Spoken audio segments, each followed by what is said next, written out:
Hello, my name is Elbert Guillory and I'm the Senator for the 24th District right here in beautiful Louisiana. Recently I made what many are referring to as a bold decision to switch my party affiliation to the Republican Party. I wanted to take a moment to explain why I chose to become a Republican and also to explain why I don't think it was a bold decision at all. It is the right decision, not only for me, but for all my brothers and sisters in the black community. You see, in recent history, the Democrat Party has created the illusion that their agenda and their policies are what's best for black people. Somehow it's been forgotten that the Republican Party was founded in 1854 as an abolitionist movement with one simple creed, that slavery is a violation of the rights of man. Frederick Douglass called Republicans the party of freedom and progress. And the first Republican president was Abraham Lincoln, the author of the Emancipation Proclamation. It was Republicans in Congress who authored the 13th, 14th, and 15th Amendments, giving former slaves citizenship, voting rights, and due process of law. The Democrats, on the other hand, were the party of Jim Crow. It was Democrats who defended the rights of slave owners. It was the Republican President Dwight Eisenhower who championed the Civil Rights Act of 1957. But it was the Democrats in the Senate who filibustered the bill. You see, at the heart of liberalism is the idea that only a great and powerful big government can be the benefactor of social justice for all Americans. But the left is only concerned with one thing: control.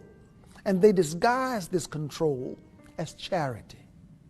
Programs such as welfare, food stamps, these programs aren't designed to lift black Americans out of poverty. They were always intended as a mechanism for politicians to control the black community. The idea that blacks, or anyone for that matter, need the government to get ahead in life is despicable. And even more important, this idea is a failure. Our communities are just as poor as they have always been. Our schools continue to fail children. Our prisons are filled with young black men who should be at home, being fathers. Our self-initiative and our self-reliance have been sacrificed in exchange for allegiance to our overseers, who control us by making us dependent on them. Sometimes I wonder if the word freedom is tossed around so frequently in our society that it has become a cliche. The idea of freedom is complex and it's all-encompassing. It's the idea that the economy must remain free of government persuasion. It's the idea that the press must operate without government intrusion. And it's the idea that the emails and phone records of Americans should remain free from government search and seizure. It's the idea that parents must be the decision makers in regards to their children's education, not some government bureaucrat. But most importantly, it is the idea that the individual must be free to pursue his or her own happiness, free from government dependence and free from government control. Because to be truly free is to be reliant on no one other than the author of our destiny.